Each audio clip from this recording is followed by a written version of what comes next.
Le ciel de Paris portait cette teinte gris-perle particulière au matin de novembre, quand la bruine se mêle à la fumée des cheminées et aux vapeurs du métro. Dans le hall d'entrée de l'hôtel particulier du 7e arrondissement, au numéro 24 de la rue de Varennes, Marguerite Devrault essuyait pour la 3e fois le miroir vénitien accroché près de la porte. Ses mains tremblèrent légèrement. L'arthrite, se disait-elle, bien qu'elle sût que c'était plutôt l'angoisse qui remontait comme une vieille marée. À 68 ans, Marguerite incarnait une époque révolue du service domestique français. Elle portait encore l'uniforme strict qu'elle s'imposait depuis 4 décennies, jupe grise sous le genou, chemisier blanc impeccable, cheveux argentés ramassés en chignon serré. Chaque matin à 6 heures, elle ouvrait les lourdes tentures de velours bordeaux du salon principal, préparait le café dans la cafetière italienne que Madame Diane avait ramenée de Florence en 1979, disposait les croissants de la boulangerie Poilane sur le plateau d'argent. Ce matin-là ressemblait à tous les autres, et pourtant Marguerite sentait dans ses os que quelque chose allait se briser. Alexandre Beaumont descendit l'escalier en marbre à 7h30 précise, comme chaque jour ouvrable. Grand, mince, les cheveux châtains soigneusement coiffés en arrière, il dégageait cette assurance naturelle des hommes qui n'ont jamais eu à prouver leur légitimité. Son costume 3 pièces anthracite venait de chez Sifonelli. Sa montre Patek Philippe avait appartenu à son grand-père. À 38 ans, il dirigeait les laboratoires pharmaceutiques Beaumont avec une efficacité froide qui impressionnait le CAC 40, mais inquiétait ceux qui le connaissaient vraiment. « Bonjour Marguerite », dit-il sans lever les yeux de son téléphone. « Bonjour monsieur Alexandre, votre café est prêt. » Elle le regardait depuis qu'il était enfant, ce petit garçon solitaire qui jouait aux échecs contre lui-même dans le grand salon, pendant que ses parents assistaient à des galas. Elle l'avait vu grandir dans ce mausolée de luxe, entouré d'objets précieux mais privé de chaleur humaine. Édouard Beaumont, son père, avait été un homme brillant mais distant qui mesurait l'affection en parts de marché. Diane, sa mère, était décédée d'un anévrisme quand Alexandre avait 16 ans, le laissant seul avec un père qui ne savait pas comment parler à son fils. « J'ai un entretien important ce matin », annonça Alexandre en avalant son café serré. Un nouvel ingénieur pour le projet de restructuration de Lyon. Philippe Renard a failli nous faire perdre le contrat avec sa gestion désastreuse. J'ai besoin de quelqu'un de compétent cette fois. Marguerite hocha la tête, arrangeant machinalement les plis de son tablier. Philippe Renard. Ce nom la faisait toujours frissonner. Actionnaire minoritaire depuis le décès d'Édouard, il tournait autour de l'entreprise comme un vautour, attendant le moindre faux pas d'Alexandre pour le déstabiliser. « Le dossier du candidat est sur votre bureau, monsieur. Il s'appelle Julien Mercier. » Alexandre acquiesça distraitement et disparut dans son bureau vitré donnant sur le jardin intérieur. Marguerite resta immobile dans le hall, le cœur battant sourdement. Mercier. Ce nom résonnait dans sa mémoire comme une cloche d'église un jour d'enterrement. Marguerite ferma les yeux et, malgré elle, le passé déferla. C'était l'hiver 1987. Elle avait 29 ans et servait chez les Beaumont depuis 6 ans déjà. Monsieur Édouard était alors dans la force de l'âge. 42 ans, charismatique, impitoyable en affaires, mais capable de charme dévastateur. Madame Diane venait de subir sa 5e fécondation in vitro. Alitée, fragile, désespérée, de ne pas donner d'héritier à la dynastie familiale. C'est dans cette période de vulnérabilité qu'Édouard avait rencontré Anaïs Mercier. Marguerite se souvenait du premier jour où elle avait vu la jeune femme. Infirmière à l'hôpital Saint-Louis, elle était venue soigner Diane à domicile après une hospitalisation. 24 ans, cheveux noirs bouclés, yeux noisettes pétillants, rire cristallin qui résonnait dans les couloirs austères de l'hôtel particulier. Elle apportait de la lumière là où il n'y avait que froideur et protocole. Édouard était tombé amoureux. Pas d'un amour superficiel, mais de cette passion dévorante qui fait oublier la raison. Marguerite les avait surpris un soir dans la bibliothèque, enlacés, murmurant des promesses impossibles. Elle aurait dû avertir madame immédiatement. Elle ne l'avait pas fait. Les mois passèrent. Anaïs venait 3 fois par semaine sous prétexte de soigner Diane. La liaison continua, clandestine, ardente. Puis, miracle tardif, Diane tomba enceinte. Et quelques semaines plus tard, Anaïs aussi. Marguerite se souvenait du visage d'Édouard quand Anaïs lui annonça la nouvelle. La panique, puis la colère, puis cette froideur calculatrice qui glaçait le sang. « C'est impossible, tu comprends ? Diane attend enfin un enfant. » « Je ne peux pas détruire ma famille maintenant. Tu dois partir. » Anaïs avait pleuré, supplié, promis de ne rien demander. Rien n'y fit. Édouard chargea Marguerite d'une mission, faire disparaître le problème. Un matin glacial de février 1988, Marguerite retrouva Anaïs dans un café de la gare de Lyon. La jeune femme portait un manteau bleu trop grand pour elle, les yeux rougis, les mains posées sur son ventre arrondi. Marguerite lui tendit une enveloppe contenant 50 000 francs et un billet de train pour Marseille. « Monsieur Beaumont exige que vous partiez immédiatement. Vous ne devez jamais revenir à Paris. Vous ne devez jamais révéler l'identité du père. Si vous acceptez ces conditions, cette somme vous aidera à recommencer. » Anaïs avait regardé l'enveloppe comme si elle contenait du poison. Puis elle leva les yeux vers Marguerite. « Est-ce qu'il m'a aimé? Même un peu ?» Marguerite aurait dû mentir. Elle ne le fit pas. « Oui, mais pas assez. » Anaïs signa le document de renonciation d'une main tremblante. Marguerite la regarda monter dans le train, disparaître derrière la vitre embuée, s'éloigner vers une vie de solitude et de lutte. Elle n'avait que 25 ans et portait en elle le fils caché d'un homme qui préférait son empire à la vérité. Marguerite était rentrée à l'hôtel particulier, avait brûlé les lettres d'Anaïs dans la cheminée de sa chambre de service et avait porté ce secret comme une pierre tombale pendant 40 ans. À 10 heures précises, on frappa à la porte du bureau d'Alexandre. « Entrez !» lança-t-il sans lever les yeux du rapport financier étalé devant lui. La porte s'ouvrit. Julien Mercier entra. Alexandre leva les yeux et se figea. L'homme qui se tenait devant lui avait 36 ans, portait un costume gris de qualité moyenne mais parfaitement repassé, et possédait un visage qu'Alexandre aurait pu voir dans le miroir chaque matin. Mêmes yeux noisettes, même fossette au menton, même implantation de cheveux légèrement dégarnis sur les tempes, même carrure athlétique mais élancée. « Bonjour, monsieur Beaumont. Julien Mercier. Merci de me recevoir. » La voix aussi était similaire, même timbre légèrement rauque, même diction posée. Alexandre se ressaisit rapidement et se leva pour lui serrer la main. « Bonjour. Asseyez-vous, je vous en prie. » Ils s'installèrent de part et d'autre du bureau en chêne massif. Alexandre observait Julien avec une intensité qu'il ne parvenait pas à masquer. La ressemblance était troublante, presque dérangeante. Julien sembla le remarquer et sourit avec une gêne polie. « On me dit souvent que j'ai un visage commun, je dois ressembler à beaucoup de gens. »« Non, » répondit Alexandre sans réfléchir. « Vous avez un visage particulier. » Un silence étrange s'installa. Puis Alexandre se plongea dans le dossier. « Votre parcours est impressionnant. Ingénieur autodidacte, diplômé de l'École centrale de Lyon, 10 ans d'expérience dans l'industrie pharmaceutique. Pourquoi quitter Marseille pour Paris ?» Julien croisa les mains sur ses genoux. Il y avait quelque chose de réservé dans son attitude, une retenue qui cachait une profondeur. « Ma mère est décédée il y a 2 ans. Cancer du pancréas. Depuis, Marseille me semble. Vide. J'avais besoin de changement, de repartir ailleurs. Paris représente une opportunité professionnelle, mais aussi personnelle. Je suis désolé pour votre mère. Merci. Elle était tout pour moi. Je n'ai jamais connu mon père. Il est mort avant ma naissance, selon ce qu'elle m'a toujours dit. » Julien marqua une pause, comme s'il hésitait à en dire davantage. Elle ne parlait jamais de lui. Quand j'insistais enfant, elle changeait de sujet. J'ai fini par arrêter de demander. Alexandre sentit une empathie inattendue monter en lui. « Je comprends. Mon père est décédé il y a 5 ans. Nous n'étions pas proches. Certaines relations familiales restent des mystères, même quand les gens sont vivants. » Ils continuèrent l'entretien pendant 1 heure. Plus ils parlaient, plus Alexandre ressentait une connexion inexplicable.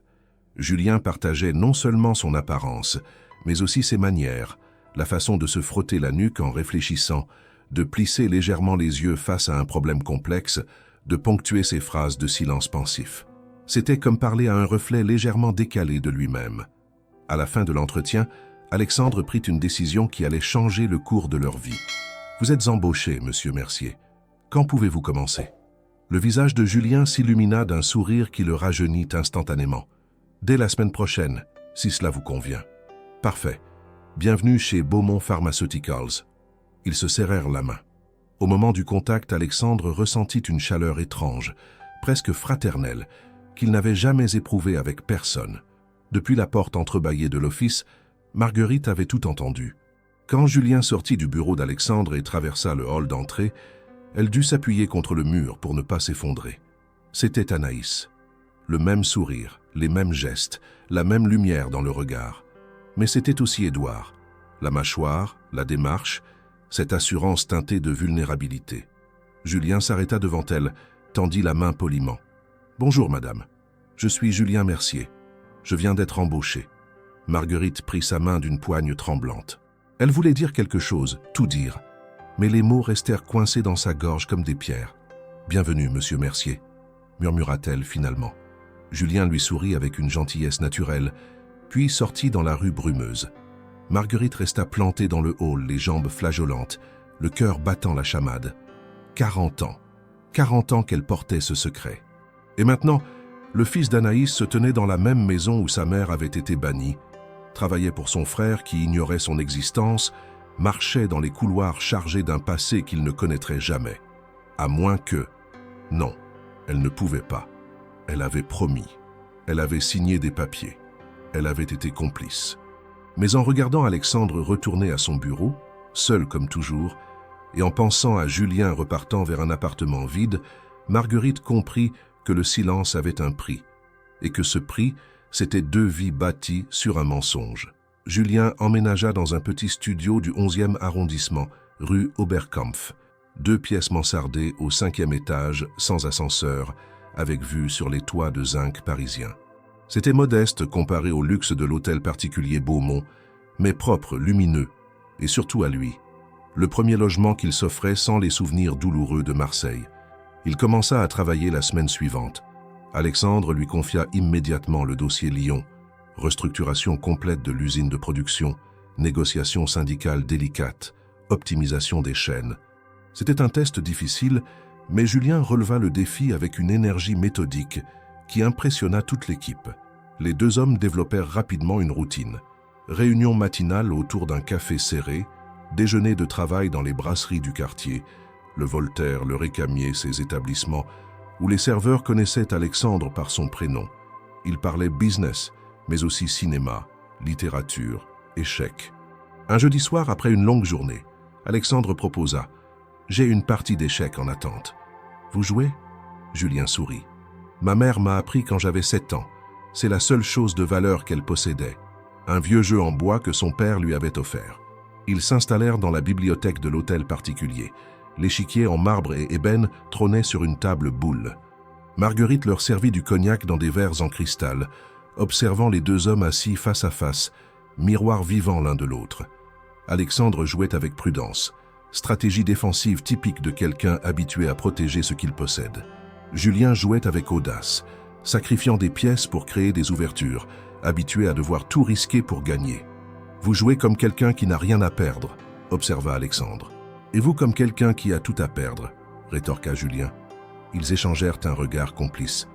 Alexandre ressentit quelque chose qu'il n'avait jamais éprouvé, la sensation d'avoir trouvé un égal, peut-être même un ami. « J'ai toujours voulu avoir un frère », dit-il soudainement, surpris de sa propre confession.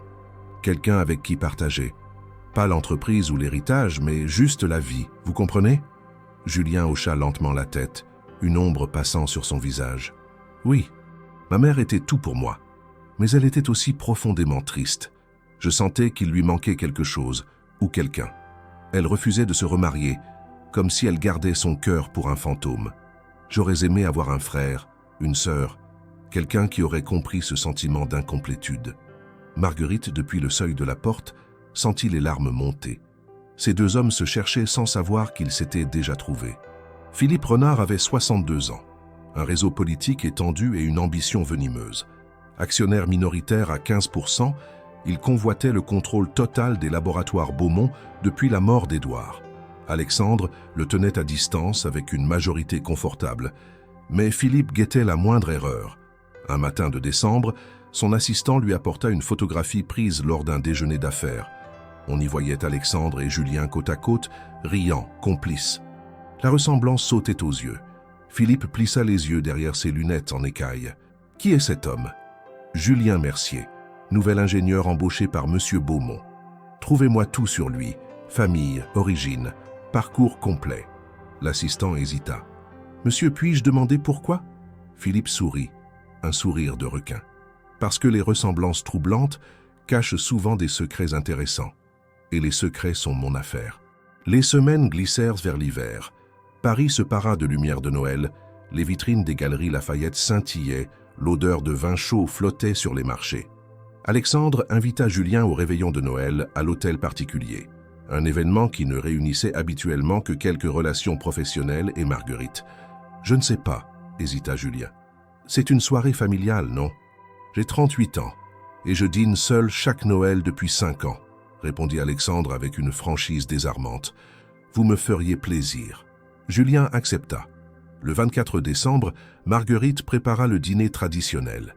Huîtres de Normandie, chapon farci au marron, bûche maison. Elle dressa la table dans la salle à manger avec la porcelaine de Limoges et l'argenterie qui n'avait pas servi depuis des années. Alexandre et Julien passèrent la soirée à discuter, rire, partager des histoires d'enfance. Julien raconta Marseille, les étés sur les calanques, sa mère qui travaillait nuit et jour pour payer ses études. Alexandre parla de sa solitude dorée, des cours particuliers dans le grand salon vide, des absences répétées de ses parents. Au fond, nous avons été seuls tous les deux, chacun à notre manière, dit Alexandre. Sauf que votre solitude sentait le privilège et la mienne sentait les HLM, répondit Julien sans amertume, juste avec lucidité. Alexandre ne se vexa pas. C'est vrai, mais la solitude reste la solitude, quelle que soit la décoration autour. Ils trinquèrent, et Marguerite, servant le dessert, dut se mordre les lèvres pour ne pas pleurer. Après le dîner, Julien mentionna presque distraitement « Ma mère m'a laissé très peu de choses. Une médaille religieuse, quelques photos et une boîte scellée avec instruction de ne l'ouvrir que si je découvrais un jour l'identité de mon père. Je ne l'ai jamais ouverte. À quoi bon chercher quelqu'un qui ne m'a jamais voulu ?» Alexandre posa son verre. « Vous ne vous êtes jamais demandé pourquoi il était absent. Peut-être qu'il ne savait pas. Peut-être qu'il aurait voulu vous connaître. Ou peut-être qu'il savait et a choisi de m'abandonner. » La voix de Julien se durcit imperceptiblement. Ma mère ne parlait jamais de lui, mais je voyais la tristesse dans ses yeux chaque fois que le sujet effleurait la conversation. Quelqu'un lui a fait du mal, monsieur Beaumont. Quelqu'un l'a utilisé puis jeté. Je préfère ne pas savoir qui. Marguerite faillit laisser tomber l'assiette qu'elle tenait. Alexandre ne remarqua pas sa réaction, trop absorbé par ses propres pensées. « Mon père n'était pas un saint non plus, dit-il lentement. Brillant en affaires, mais froid. J'ai découvert après sa mort qu'il avait mené une double vie pendant des années. Maîtresse, compte caché. Ma mère le savait probablement. Elle n'a jamais rien dit. Les deux hommes restèrent silencieux, chacun perdu dans ses propres fantômes familiaux, ignorant que ces fantômes partageaient le même visage, le même sang, la même histoire tragique. Dans son bureau feutré du 8e arrondissement, Philippe Renard étudiait le rapport du détective privé. 50 pages de recherche minutieuse. Acte de naissance de Julien Mercier, né le 14 août 1988 à Marseille. Mère Anaïs Mercier, père inconnu.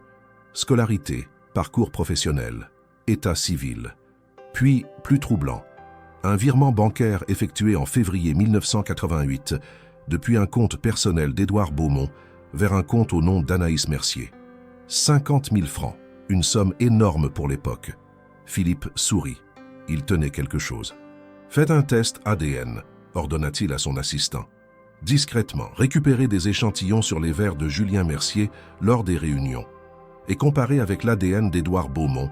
Le laboratoire médical a conservé ses analyses sanguines de 2019. « Monsieur, c'est illégal. » « Non, c'est stratégique. » Janvier arriva avec son cortège de froid et de clarté hivernale. Le projet Lyon avançait remarquablement bien. Alexandre et Julien formaient une équipe redoutable, l'un apportant la vision stratégique, l'autre l'exécution technique brillante. Un soir, alors qu'il fermait le bureau tard, Alexandre posa une question qui lui brûlait les lèvres depuis des semaines. « Julien, vous ne trouvez pas étrange à quel point nous nous ressemblons ?» Julien s'arrêta de ranger ses dossiers. « Si, j'y pense souvent. Quand je me rase le matin, je vois parfois votre visage dans le miroir. C'est troublant. Croyez-vous aux coïncidences ? Je ne sais pas. » Julien le regarda intensément. « Croyez-vous au destin qui s'entrecroise ? Aux vies qui auraient dû se rencontrer plus tôt ?» Alexandre sentit une émotion inattendue monter en lui. « Je commence à y croire. » Dans son petit bureau attenant, Marguerite écoutait, le cœur lourd. Les deux hommes tournaient autour de la vérité comme des papillons autour d'une flamme. Elle savait qu'elle devait parler. Elle savait aussi qu'en parlant, elle détruirait peut-être ce qu'ils avaient construit. Le mensonge protège parfois, mais il empoisonne toujours. Et le poison, Marguerite le savait, finit toujours par remonter à la surface. Les premiers jours de février apportèrent à Paris cette lumière pâle et froide qui découpe les silhouettes comme des ombres chinoises. Dans le bureau de Philippe Renard, une enveloppe Kraft contenant les résultats d'ADN attendait d'être ouverte depuis 3 jours. Il avait voulu savourer ce moment, le faire durer comme un bon vin. Lorsqu'il brisa enfin le seau, ses mains tremblèrent légèrement, non de nervosité, mais d'excitation prédatrice. Le document était clair, scientifique, irréfutable. Probabilité de fraternité entre Alexandre Beaumont et Julien Mercier, 98,7%. Philippe se cala dans son fauteuil en cuir, alluma un cigare cubain et contempla les toits de Paris par la fenêtre. 40 ans. Le secret avait tenu 40 ans. Et maintenant, il lui appartenait. La question n'était pas de savoir s'il devait révéler cette information, mais quand et comment l'utiliser pour infliger le maximum de dégâts. Alexandre avait humilié Philippe lors de la dernière assemblée générale, rejetant publiquement sa proposition de fusion avec un groupe allemand. L'humiliation appelait la vengeance. Et quelle vengeance serait plus parfaite que de détruire l'illusion de légitimité du jeune Beaumont? Convoquez une réunion extraordinaire du conseil d'administration, ordonna-t-il à son assistant, pour le 15 février, et prévenez les journalistes économiques, discrètement. Marguerite ne dormait plus. Chaque nuit, elle se réveillait en sueur, hantée par le visage d'Anaïs dans ce café de la gare de Lyon, par ses yeux rougis, par sa main tremblante signant le document de renonciation. Elle descendait alors dans la cuisine de l'hôtel particulier, préparait une tisane de tilleul et s'asseyait dans le noir, écoutant les craquements de la vieille demeure. Un soir, elle monta dans sa chambre de service au 6e étage et fouilla dans le fond de son armoire. Derrière les cartons de vêtements d'hiver, elle retrouva une boîte en fer blanc marquée 1987-1988. Ses mains arthritiques eurent du mal à l'ouvrir. À l'intérieur, des lettres. Des dizaines de lettres qu'Anaïs lui avait envoyées pendant les 2 premières années, après son départ pour Marseille. Marguerite n'avait jamais répondu. Les instructions d'Édouard étaient claires, mais elle ne les avait pas jetées non plus. Peut-être par culpabilité, peut-être par respect pour cette jeune femme dont elle avait détruit la vie.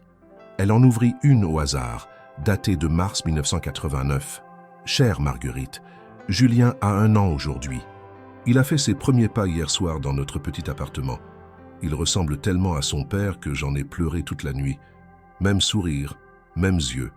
Comment puis-je aimer et haïr un visage en même temps?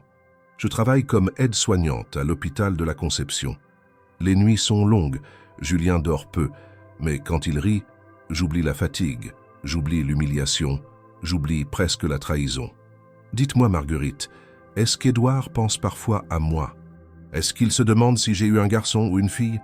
Est-ce que son fils légitime est né en bonne santé? Je ne devrais pas poser ces questions. Je ne devrais même pas vous écrire. Mais à qui d'autre puis-je parler? Vous étiez là, ce jour terrible à la gare.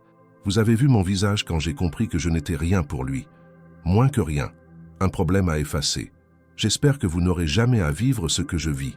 Cette solitude qui n'a pas de nom. Anaïs. Marguerite replia la lettre avec des gestes infiniment lents. Ses joues étaient mouillées de larmes. Elle en lut une autre datée de 1992. « Marguerite, je ne sais pas si vous lisez mes lettres. Je ne sais même pas si vous les recevez. Mais j'écris quand même, parce que vous êtes le seul lien qui reste avec cette partie de ma vie. Julien a 4 ans. Il m'a demandé aujourd'hui pourquoi il n'avait pas de papa comme les autres enfants de la crèche. J'ai menti. J'ai dit que son papa était mort avant sa naissance, qu'il était un homme bien, qu'il nous aimait. Comment dire la vérité à un enfant de 4 ans? Comment lui dire que son père nous a achetés, puis jetés comme des déchets? Parfois, je regrette d'avoir accepté cet argent. Parfois, je regrette de ne pas avoir gardé Julien secret et d'avoir disparu sans laisser de traces. Mais comment vivre sans argent avec un nouveau-né? J'étais jeune, terrifié, seul. Le pire, Marguerite, c'est que je l'aime encore. Après tout ce qu'il m'a fait, je l'aime encore. Mon cœur est stupide et masochiste. Je déteste cette faiblesse en moi. Dites-lui, si jamais vous le voyez, que Julien est magnifique. Dites-lui qu'il a un fils dont il pourrait être fier s'il n'était pas trop lâche pour assumer ses erreurs. Anaïs. Une 3e lettre, 2004. Marguerite, 16 ans que j'écris ces lettres sans réponse. Je suppose que c'est devenu une habitude, une thérapie. Vous êtes mon confessionnal silencieux. Julien a 16 ans maintenant. Il vient d'être accepté à l'école centrale de Lyon. Il est brillant, travailleur, gentil. Il prend soin de moi quand je suis fatigué. Il cuisine quand je rentre tard de l'hôpital. Il est devenu l'homme qu'Édouard n'a jamais été. Le cancer est revenu. Les médecins me donnent 2 ans, peut-être 3. Je ne lui ai pas encore dit. Je veux qu'il profite de sa jeunesse, de sa réussite. Il aura bien le temps de pleurer quand je serai parti. Ma seule consolation est qu'il ne connaîtra jamais la vérité. Il ne saura jamais que son père l'a rejeté avant même sa naissance. Il gardera l'illusion d'un père mort, héroïquement, plutôt que la réalité d'un père vivant qui a choisi de l'ignorer. Je lui laisse une boîte scellée. Dedans, tout ce qui concerne Édouard, les rares photos que j'ai gardées, les coordonnées de l'hôtel particulier, une lettre expliquant toute l'histoire. Je lui ai dit de ne l'ouvrir que s'il découvre un jour qui était son père. Mais j'espère qu'il ne l'ouvrira jamais. Certaines vérités font plus de mal que de bien. Je vous pardonne, Marguerite. Vous n'étiez que la messagère. C'est Édouard que je ne pardonnerai jamais. Même morte, je ne lui pardonnerai pas. Anaïs. C'était la dernière lettre. Anaïs était morte en 2023, emportée par le cancer qu'elle avait combattu pendant près de 20 ans. Marguerite referma la boîte et pleura comme elle n'avait pas pleuré depuis l'enterrement de sa propre mère. Elle avait 68 ans, elle avait servi les Beaumont pendant 43 ans, et elle réalisait maintenant qu'elle avait passé sa vie à protéger un mensonge qui empoisonnait tout ce qu'il touchait. Il fallait parler, avant que quelqu'un d'autre ne parle, avant que la vérité n'explose comme une bombe au milieu de vies déjà fragiles. Alexandre et Julien ne se quittaient plus. Leur collaboration professionnelle était devenue une véritable amitié, cette chose rare entre hommes adultes où la vulnérabilité remplace les masques sociaux. Un samedi de février, Alexandre invita Julien dans sa maison de campagne en Normandie, un manoir du XVIIIe siècle près de Honfleur que la famille Beaumont possédait depuis 3 générations. Ils y passèrent le week-end à marcher sur la plage de Galets, à boire du calvados devant la cheminée, à jouer aux échecs jusqu'à l'aube. Je ne me suis jamais senti aussi proche de quelqu'un, avoua Alexandre un soir légèrement ivre, le regard perdu dans les flammes. Pas même de mes parents. C'est comme si je vous connaissais depuis toujours. Julien, assis dans le fauteuil en face, tourna son verre entre ses mains. J'ai ressenti la même chose dès notre première rencontre. Cette impression de reconnaissance, comme retrouver une partie de soi qu'on ne savait pas avoir perdue. Vous croyez aux vies antérieures? Aux connexions karmiques? Julien rit doucement. Non, mais je crois qu'il existe des rencontres qui changent tout. Des gens qui arrivent au bon moment et vous rappellent que la vie peut être autre chose que la survie. Alexandre se leva, marcha jusqu'à la fenêtre donnant sur la mer invisible dans la nuit. Mon père m'a appris à ne faire confiance à personne. Il disait que dans le monde des affaires, tout le monde veut quelque chose. L'argent, le pouvoir, le statut. Il se retourna vers Julien. « Mais vous, qu'est-ce que vous voulez de moi ?» Julien soutint son regard. « Rien que vous ne puissiez donner librement. Votre amitié peut-être, votre confiance. C'est tout. C'est déjà beaucoup. » La voix d'Alexandre se brisa légèrement. Personne ne m'a jamais demandé aussi peu et offert autant en retour. Ils restèrent silencieux, unis par quelque chose de plus profond que les mots. Ce lien mystérieux qui unit parfois des âmes avant même que l'esprit ne comprenne pourquoi. Aucun des deux ne savait que ce lien avait un nom simple, écrit dans leur ADN depuis leur conception, fraternité. Le 15 février, la salle du conseil d'administration des laboratoires Beaumont se remplit progressivement. 10 actionnaires, 3 avocats, le directeur financier et Julien, invités par Alexandre pour présenter les progrès du projet Lyon. Philippe Renard arriva le dernier, une serviette en cuir noir sous le bras, le sourire satisfait d'un chat devant une souris coincée. « Messieurs, mesdames, bonjour. Merci d'être présents pour cette réunion extraordinaire. » Alexandre fronça les sourcils. « Philippe, c'est vous qui avez convoqué cette réunion. J'ai pensé qu'il s'agissait d'une mise à jour financière de routine. Non, cher Alexandre, il s'agit de quelque chose de beaucoup plus important que les finances. Il s'agit de l'intégrité de cette entreprise, de sa légitimité, de la vôtre. » Un silence glacial tomba sur la salle. Julien, assis à côté d'Alexandre, sentit son estomac se nouer. Quelque chose de terrible allait se produire. Philippe ouvrit sa serviette et distribua des dossiers à tous les présents. Ce que vous avez devant vous est le fruit d'une enquête approfondie menée par des professionnels. Des faits, rien que des faits. Alexandre ouvrit le dossier. Ses mains se figèrent en voyant la première page, une photo d'Anaïs Mercier, jeune, souriante, datée de 1987, puis des relevés bancaires, un acte de naissance, et enfin, les résultats d'un test ADN. La salle sembla basculer. Alexandre lut les mots, mais son cerveau refusait de les comprendre. Probabilité de fraternité, 99,7%. Échantillon prélevé, Alexandre Beaumont, Julien Mercier. Père biologique commun, Édouard Beaumont. Non, murmura-t-il. Ce n'est pas possible. Julien arracha le dossier des mains d'Alexandre et parcourut les documents. Son visage devint livide. Il lut son propre acte de naissance, vit le nom de sa mère, vit les preuves scientifiques qui détruisaient toute sa vie en quelques lignes de jargon médical. Qu'est-ce que c'est que cette merde? Sa voix tremblait de rage et de confusion. Philippe souriait toujours, implacable.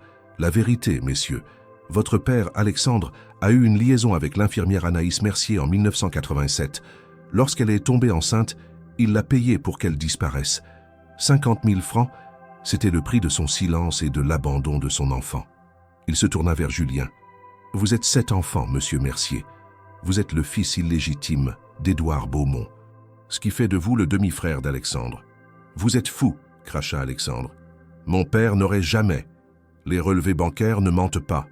Les tests ADN ne mentent pas. Votre père était un homme, avec des faiblesses et des secrets. Et vous, cher Alexandre, vous avez construit votre empire sur une fraude. Car voyez-vous, selon le droit successoral français, Julien Mercier a droit à une part égale de l'héritage Beaumont. Les autres actionnaires échangèrent des regards stupéfaits. L'avocat principal de l'entreprise feuilleta frénétiquement les documents. Monsieur Renard, ces tests ADN ont été obtenus illégalement. Ils ne sont pas recevables en justice.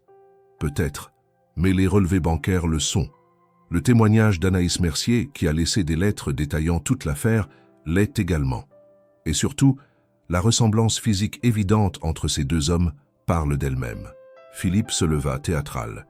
« J'exige une enquête complète sur la légitimité de la succession Beaumont. J'exige qu'Alexandre Beaumont démissionne de son poste de PDG jusqu'à clarification de cette affaire. Et j'exige que Julien Mercier soit reconnu comme héritier légitime de l'Empire Beaumont. » Alexandre et Julien se regardèrent. Dans les yeux l'un de l'autre, ils virent la même stupéfaction, la même trahison, la même incompréhension totale. Leurs visages identiques reflétaient une douleur miroir. « Sortez !» dit finalement Alexandre d'une voix blanche. « Sortez tous. Cette réunion est terminée. » « Au contraire, » rétorqua Philippe, « elle ne fait que commencer. » Julien sortit de l'immeuble en titubant comme un homme ivre. Il marchait sans but dans les rues de Paris, le dossier serré contre sa poitrine, incapable de respirer normalement. Les passants le bousculaient, mais il ne les sentait pas. Le monde était devenu flou, irréel. Sa mère avait été payée. 50 000 francs. Le prix de leur silence, le prix de sa vie. Tout ce qu'elle lui avait raconté était un mensonge. Son père n'était pas mort héroïquement. Son père l'avait rejeté avant même sa naissance. Son père était Édouard Beaumont, cet homme froid et distant dont Alexandre parlait avec une amertume contenue. Et Alexandre n'était pas son ami, son mentor, son confident. Alexandre était son frère. Son frère qui ne savait rien, qui avait été trahi par leur père autant que lui. Julien ne savait pas combien de temps il avait marché. Quand il reprit conscience de son environnement, il se trouvait devant l'hôtel particulier de la rue de Varennes. Sans réfléchir, il sonna. Marguerite ouvrit la porte. En voyant le visage dévasté de Julien, elle comprit immédiatement. « Il sait », murmura-t-elle. « Vous saviez. Ce n'était pas une question. Vous saviez depuis le début. » Marguerite hocha lentement la tête, les larmes roulant sur ses joues parcheminées. « Oui, j'ai toujours su. Pourquoi ?» La voix de Julien se brisa. « Pourquoi ne rien dire? Pourquoi me laisser travailler à côté de lui pendant des mois, développer cette amitié, cette confiance alors que vous saviez? Parce que j'avais peur, parce que j'avais honte, parce que je suis une vieille femme lâche qui a passé sa vie à protéger les secrets d'hommes puissants au détriment des innocents. » Marguerite s'effondra sur une chaise du hall. « J'ai détruit votre mère, Julien. J'ai été l'instrument de sa destruction. Monsieur Édouard m'a chargé de la faire partir et je l'ai fait. Je l'ai regardée monter dans ce train pour Marseille, enceinte, terrifiée, seule. Et je n'ai rien dit. Pendant 40 ans, je n'ai rien dit. Julien sentit ses jambes se dérober. Il s'assit sur le sol de marbre, le dos contre le mur, le dossier tombant de ses mains. Ma mère a écrit des lettres, des dizaines, pendant des années. Elle vous aimait plus que tout au monde. Elle m'écrivait parce qu'elle n'avait personne d'autre à qui parler. Marguerite monta péniblement les escaliers et revint avec la boîte en fer blanc. Voilà, tout est là, son histoire, sa douleur, son amour pour vous. Julien prit la boîte avec des mains tremblantes. Il l'ouvrit et vit les lettres jaunies, l'écriture fine et penchée de sa mère. Il en lut une au hasard et éclata en sanglots. Ces sanglots d'homme qui ne pleure jamais, ces sanglots qui déchirent la gorge et brisent la poitrine.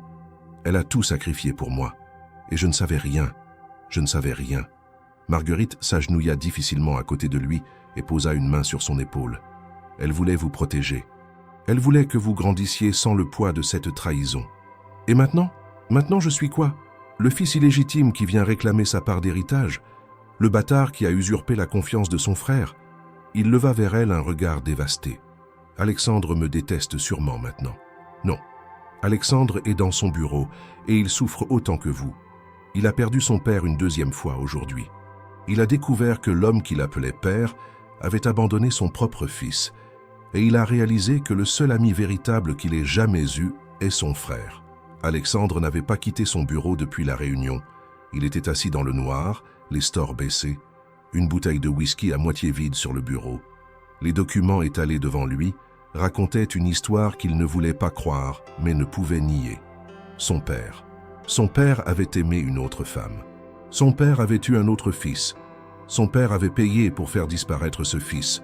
Toute sa vie, Alexandre avait idéalisé puis haï son père tour à tour, l'admiration enfantine devenant amertume adulte. Mais maintenant, il découvrait un niveau de trahison qu'il n'avait jamais imaginé. Édouard Beaumont n'avait pas seulement été froid et distant, il avait été cruel, lâche, monstrueux. Et Julien. Julien qui était devenu en quelques mois ce qu'Alexandre avait toujours désiré, un frère, un égal, quelqu'un qui le comprenait sans jugement. Cette connexion inexplicable avait une explication finalement. Le sang, la génétique, la fraternité. Mais était-ce encore possible maintenant? Après cette révélation publique, après cette humiliation, après que Philippe Renard ait transformé leur lien en scandale juridique, on frappa à la porte. « Allez-vous-en », dit Alexandre. La porte s'ouvrit quand même. Julien entra, pâle, les yeux rougis.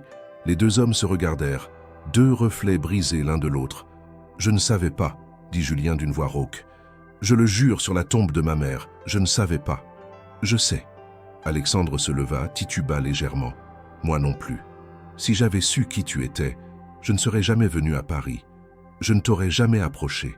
Je n'aurais jamais... » Sa voix se brisa. « Je n'aurais jamais ressenti tout ça. Cette amitié, cette connexion. Tu regrettes ?»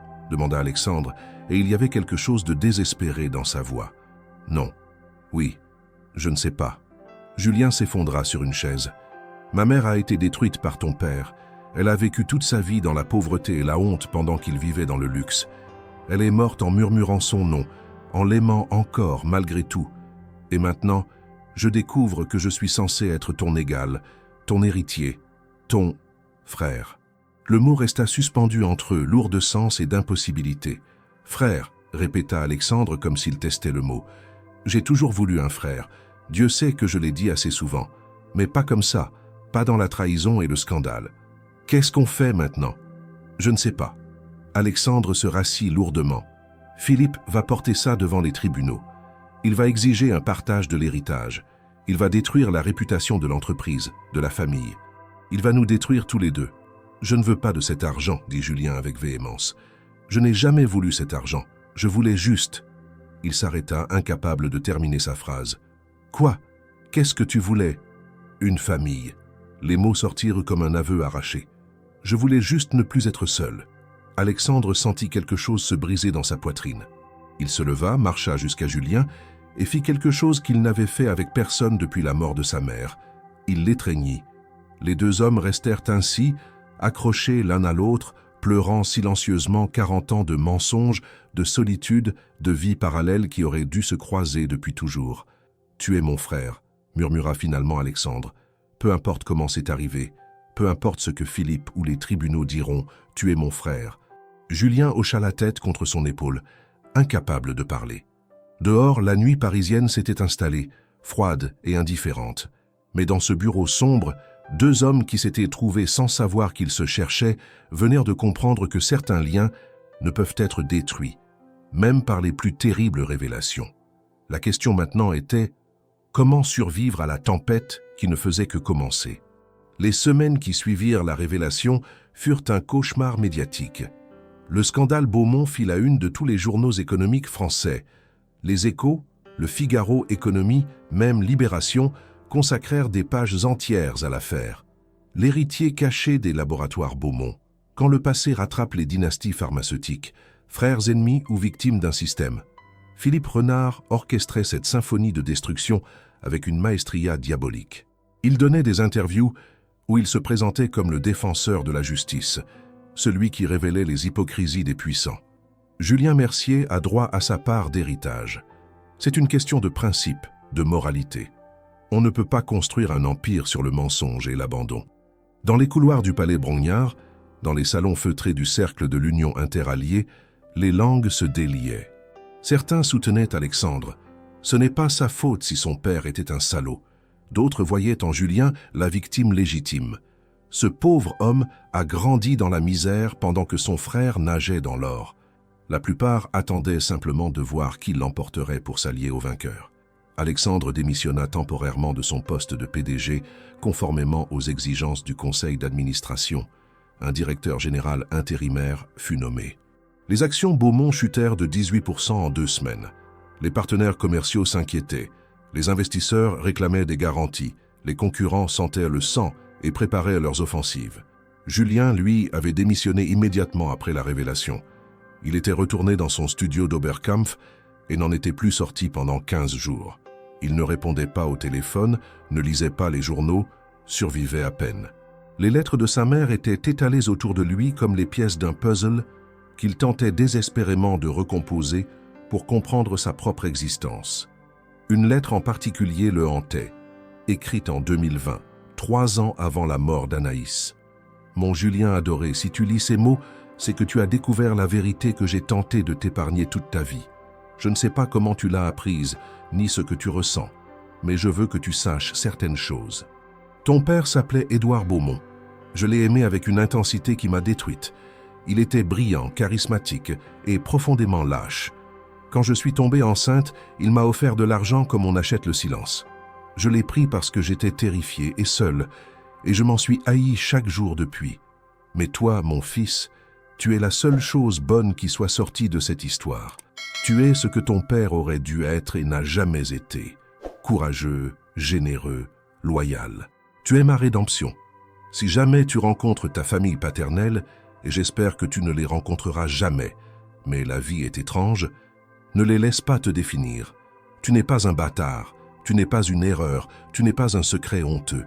Tu es Julien Mercier, fils d'Anaïs Mercier, et cela suffit. Ne les hais pas. La haine est un poison qui détruit celui qui la porte, mais ne te laisse pas écraser non plus.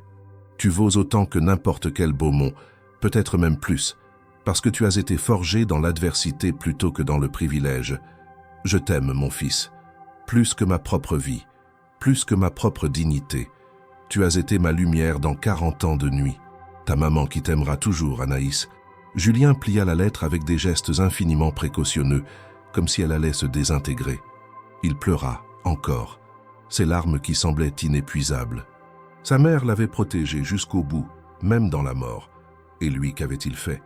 Il s'était précipité dans les bras de la famille qu'il avait rejetée, ignorant son avertissement posthume. Mais il y avait Alexandre. Alexandre qui n'était pas responsable des crimes de son père. Alexandre qui souffrait autant que lui. Alexandre qui l'avait étreint dans ce bureau sombre et lui avait murmuré « Tu es mon frère ». Cette pensée était la seule chose qui l'empêchait de sombrer complètement. Philippe Renard ne perdit pas de temps.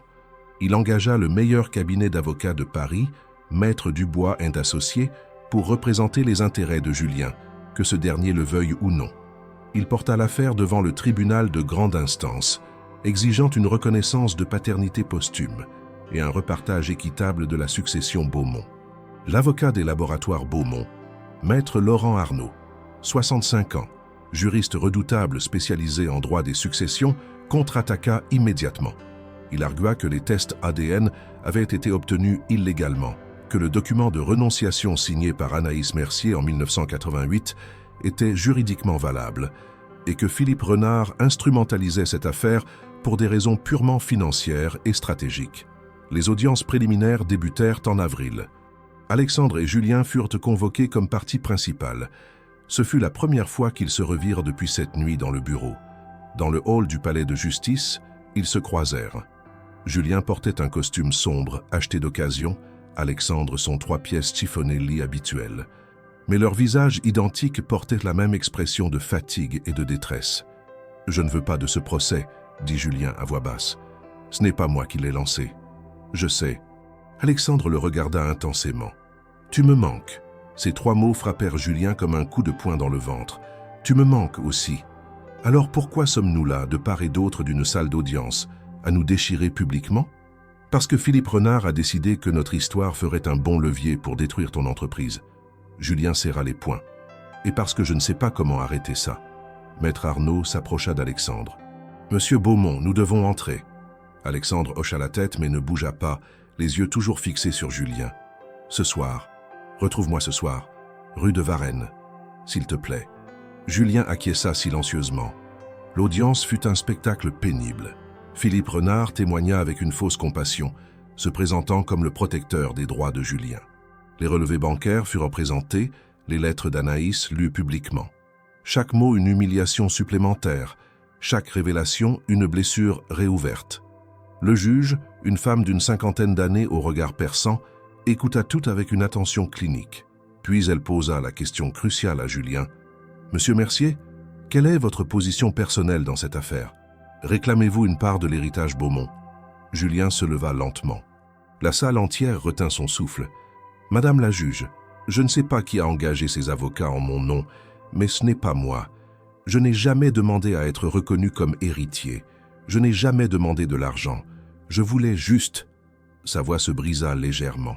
« Je voulais juste comprendre qui j'étais. Et maintenant que je le sais, je réalise que mon identité ne dépend pas d'un nom de famille ou d'un héritage. Ma mère m'a appris que la dignité ne s'achète pas et ne se réclame pas. » Elle se vit. Philippe Renard bondit de son siège. « Objection. Le témoin est manifestement sous influence. »« Silence !» ordonna sèchement la juge. Elle se tourna vers Julien. « Êtes-vous en train de me dire que vous renoncez à toute revendication sur la succession Beaumont ?» Julien regarda Alexandre, assis à l'autre bout de la salle. Leurs yeux se croisèrent, 2 miroirs reflétant la même douleur, la même compréhension, la même certitude. « Non, madame la juge. Je ne renonce à rien parce qu'on ne peut pas renoncer à ce qu'on n'a jamais voulu. Mon frère, le mot sortit naturellement, sans effort. Mon frère Alexandre est le seul héritier légitime d'Édouard Beaumont. Pas parce que la loi le dit, mais parce qu'il a porté ce fardeau toute sa vie.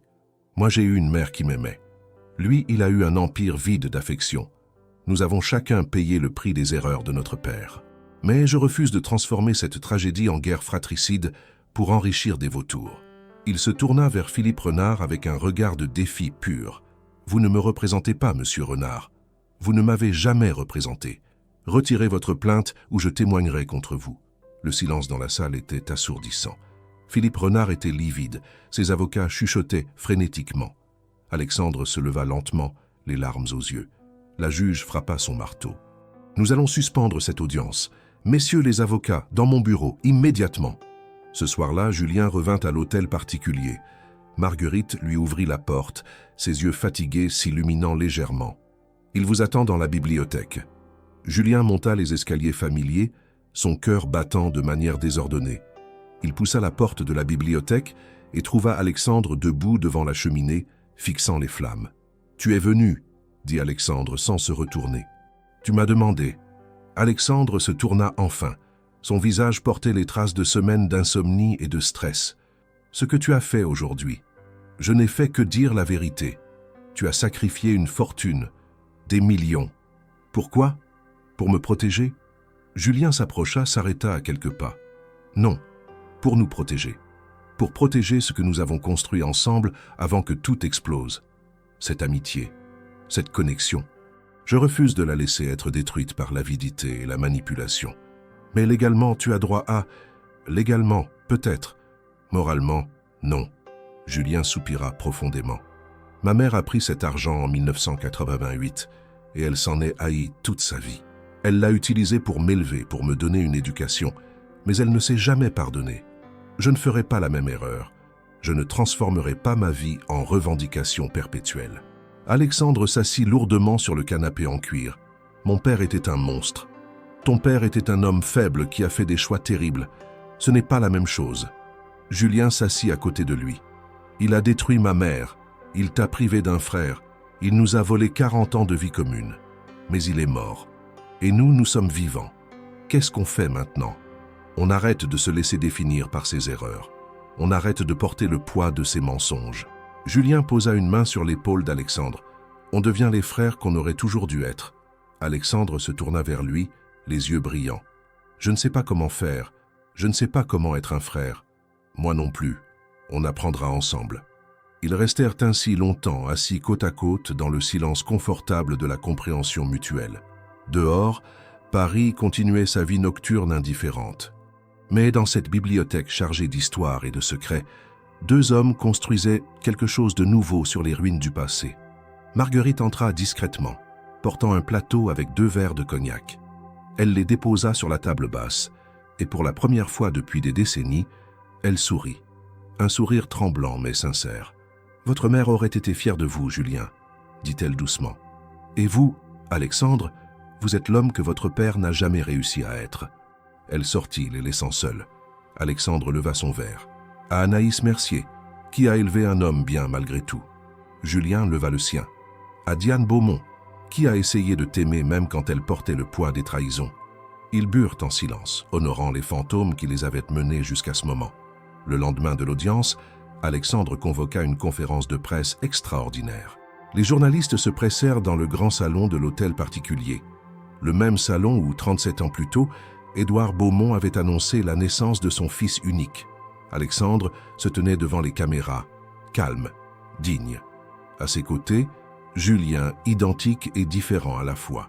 « Mesdames et messieurs de la presse, merci d'être présents.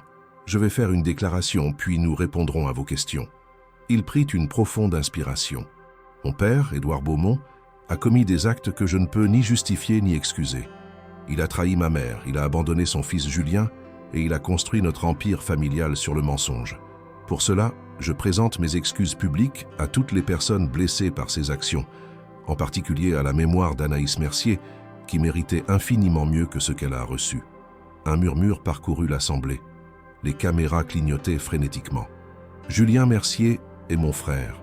Cette vérité biologique aurait dû être reconnue il y a 37 ans. Elle ne l'a pas été. Mais aujourd'hui, je la reconnais publiquement et sans réserve.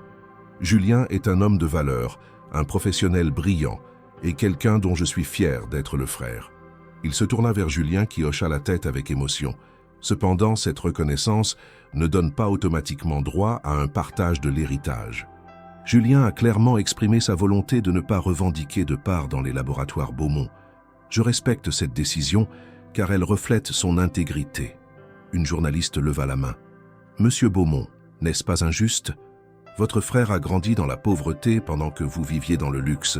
Ne lui devez-vous pas une compensation? » « Si, absolument. » Alexandre sortit un document de sa poche intérieure. « C'est pourquoi j'ai décidé de créer la Fondation Anaïs Mercier, dotée de 50 millions d'euros de mon patrimoine personnel.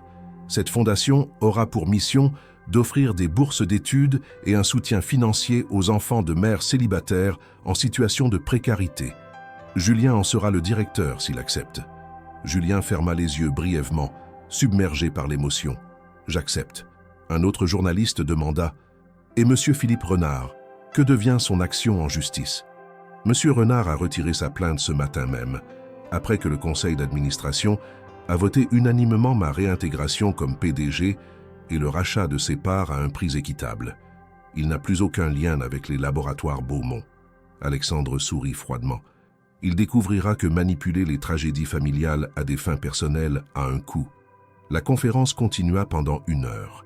Alexandre et Julien répondirent aux questions avec franchise, expliquant leur parcours, leur découverte mutuelle, leur décision de transformer cette tragédie en quelque chose de constructif. À la fin, un vieux journaliste de Le Monde leva la main. « Une dernière question, si vous permettez. Qu'est-ce que cette épreuve vous a appris ?» Alexandre et Julien échangèrent un regard. Ce fut Julien qui répondit « Qu'on ne choisit pas sa famille de sang, mais qu'on peut choisir ce qu'on en fait. Que les erreurs des générations précédentes ne nous condamnent pas à répéter les mêmes schémas, et que parfois les chemins les plus tortueux mènent aux destinations les plus importantes. J'ajouterai, continua Alexandre, que la rédemption n'efface pas le passé, mais elle peut construire un meilleur futur. Mon père ne pourra jamais réparer ce qu'il a détruit. Mais nous pouvons honorer ceux qu'il a blessés en vivant différemment. » Les journalistes applaudirent, un événement rare dans une conférence de presse. 3 mois plus tard, par une chaude journée de juillet, Alexandre et Julien prirent le TGV pour Marseille. C'était la première fois qu'Alexandre visitait la ville où son frère avait grandi. Julien le guida dans les quartiers nord, ces HLM délavés où les barres d'immeubles s'alignaient comme des soldats fatigués. Ils montèrent au 5e étage d'un immeuble qui avait connu des jours meilleurs. L'appartement d'Anaïs avait été vidé après sa mort, mais la concierge, Madame Fouad, une Algérienne de 70 ans, avait accepté de les laisser entrer. « Anaïs était une sainte, » dit-elle en ouvrant la porte. Elle travaillait jour et nuit, mais elle trouvait toujours le temps de sourire, d'aider les voisins, d'apporter des gâteaux aux enfants de l'immeuble. Quand elle est morte, tout le quartier a pleuré. L'appartement était vide maintenant, mais Alexandre pouvait imaginer la vie qui s'y était déroulée. Le petit salon où Julien avait fait ses devoirs, la cuisine minuscule où Anaïs préparait les repas après ses gardes de nuit, la chambre étroite qu'ils avaient partagée pendant des années. Sur le mur du couloir, on voyait encore les marques au crayon. La croissance de Julien, année après année, avec les dates inscrites d'une écriture soignée. 1995, 110 cm3, 2000, 140 cm3, 2005, 165 cm3.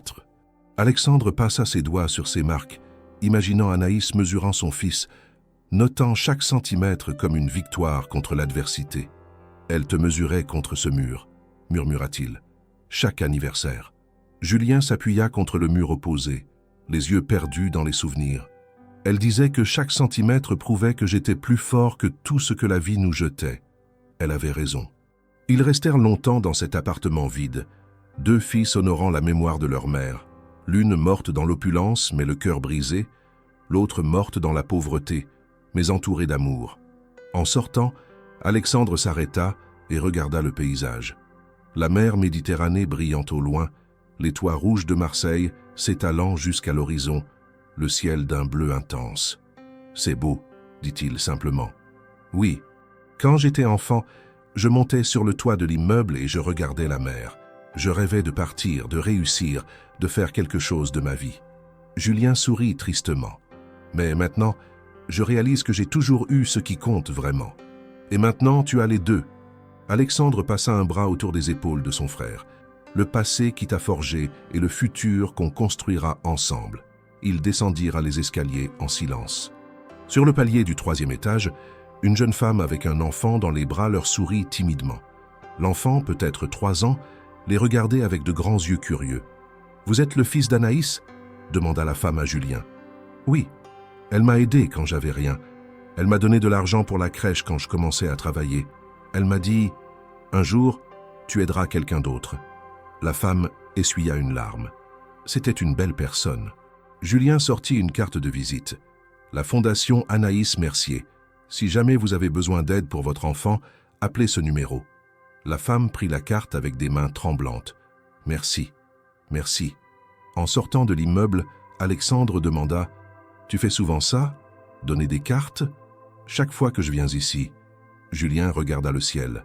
« Ma mère n'est plus là pour aider, mais son nom peut continuer à faire du bien. C'est pour ça que j'ai créé la fondation. Pas pour te dédommager, pour la remercier, elle. » « Je sais. » Julien posa une main sur l'épaule d'Alexandre, et elle te remercierait si elle pouvait. Ils allèrent déjeuner dans un petit restaurant du Vieux-Port, mangeant de la bouillabaisse en regardant les bateaux se balancer doucement.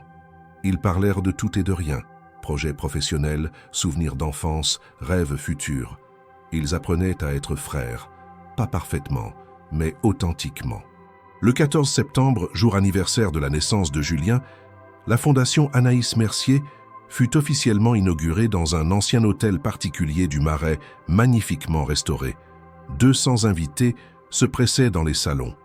Anciens collègues d'Anaïs de l'hôpital de la Conception, voisins de Marseille venus en bus affrété par la Fondation, personnalités parisiennes, journalistes, bénéficiaires potentiels. Dans le grand hall, un portrait d'Anaïs Mercier, peint d'après une photographie de 1986 avant la tragédie, accueillait les visiteurs. Elle avait 23 ans sur ce portrait, souriante, pleine de vie, ses cheveux noirs brillant au soleil. Sous le portrait, une plaque. Anas Mercier, 1963-2023.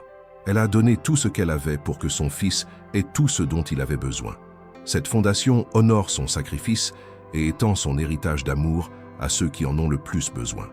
Marguerite Devrault était présente, vêtue d'une robe grise élégante.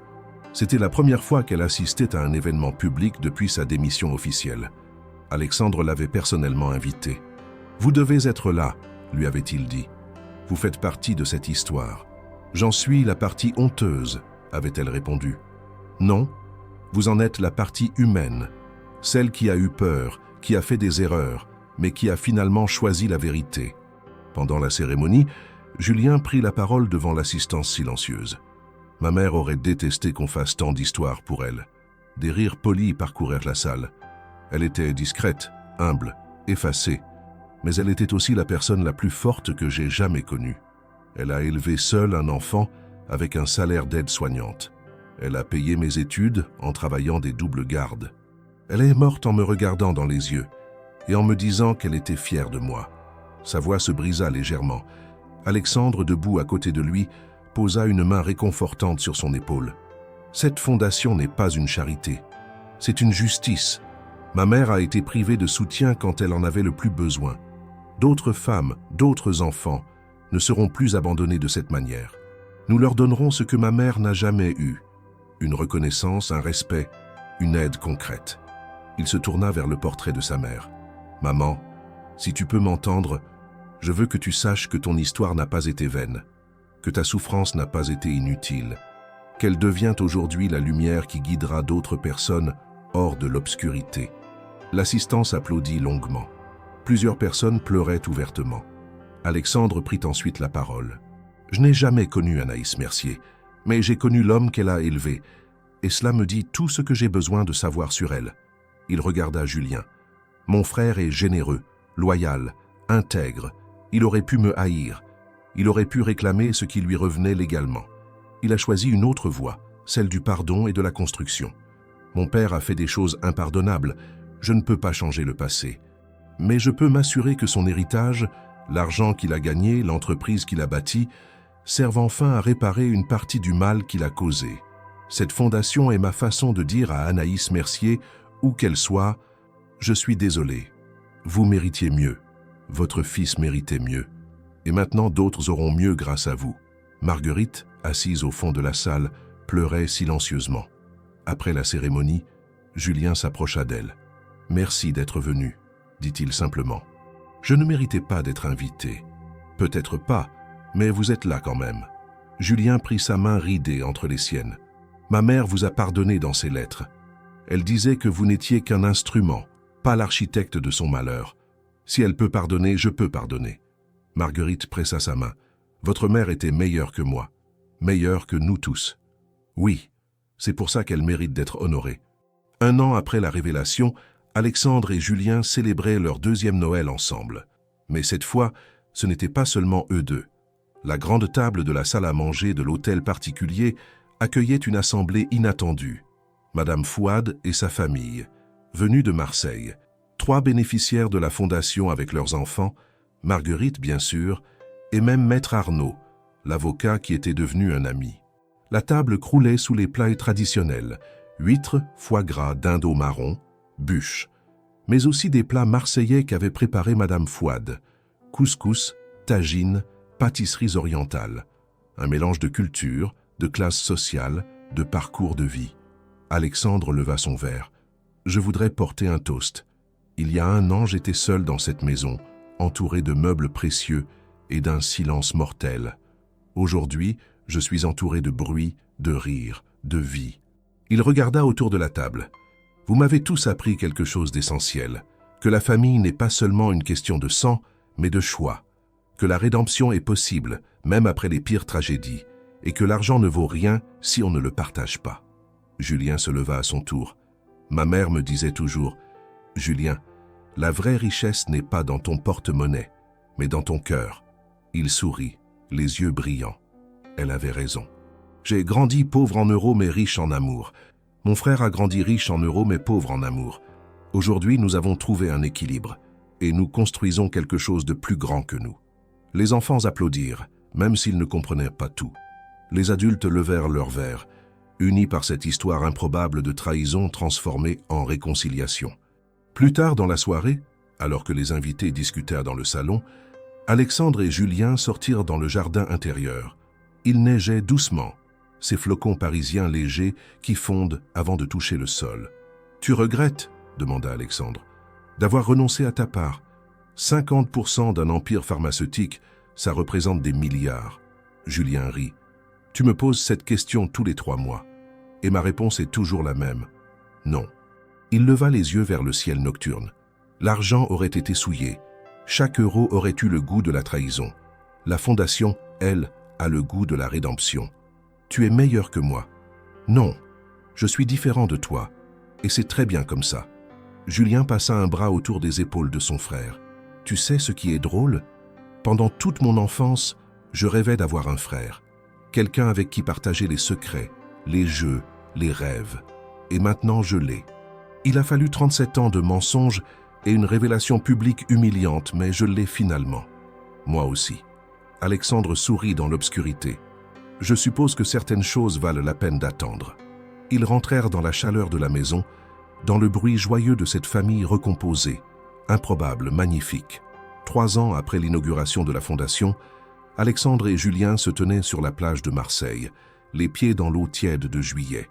Derrière eux, 150 enfants, tous bénéficiaires de bourses Anaïs Mercier, jouaient, criaient, riaient. C'était devenu une tradition annuelle, le camp d'été Anaïs Mercier, où les enfants de familles monoparentales passaient 2 semaines en colonie de vacances, avec activités sportives, soutien scolaire, ateliers créatifs. Une petite fille de 8 ans, Amina, s'approcha de Julien.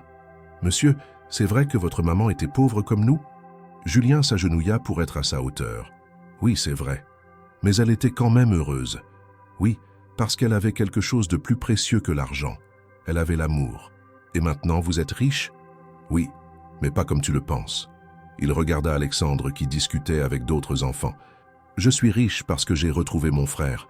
Je suis riche parce que je peux aider des gens. Je suis riche parce que la mémoire de ma mère fait du bien plutôt que du mal. » Amina réfléchit sérieusement. « Moi aussi, je veux être riche comme ça quand je serai grande. » « Tu le seras. C'est pour ça qu'on est là. » La petite fille repartit en courant vers ses camarades. Alexandre s'approcha de Julien. « Tu sais quoi? Je crois que notre père aurait détesté tout ça. » « Probablement. Tant mieux. » Alexandre sourit largement. La meilleure revanche contre un homme mauvais, c'est de faire du bien avec son héritage. Ce n'est pas de la revanche, c'est de la justice. Non. Alexandre regarda les enfants qui jouaient, insouciants.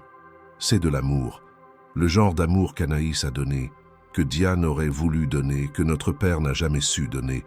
C'est de l'amour qui répare, qui guérit, qui construit. Julien passa un bras autour des épaules de son frère. « Tu deviens philosophe.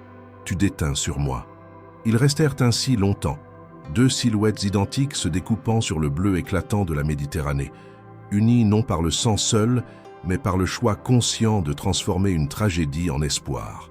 Dans le ciel, un avion dessinait une traînée blanche. Quelque part dans Paris, Marguerite Devrault, maintenant âgée de 72 ans, lisait le journal et souriait en voyant la photo de la colonie de vacances. Elle avait porté un secret pendant 40 ans, et ce secret avait failli détruire 2 vies. Mais parfois, même les mensonges les plus lourds peuvent accoucher de vérités lumineuses. Parfois, les erreurs d'une génération deviennent la rédemption de la suivante. Et parfois, juste parfois, 2 frères séparés par le mensonge se retrouvent et découvrent que la famille n'est pas ce qu'on hérite, mais ce qu'on construit. Sur la plage de Marseille, sous le soleil méditerranéen, Alexandre et Julien Beaumont, car Julien avait fini par accepter le nom, non comme une revendication, mais comme une réconciliation, regardèrent l'avenir avec la certitude que le passé, aussi douloureux soit-il, ne définissait pas qui ils choisissaient d'être. Ils étaient frères, pas malgré leur histoire, mais à travers elle. Et c'était suffisant. Fin.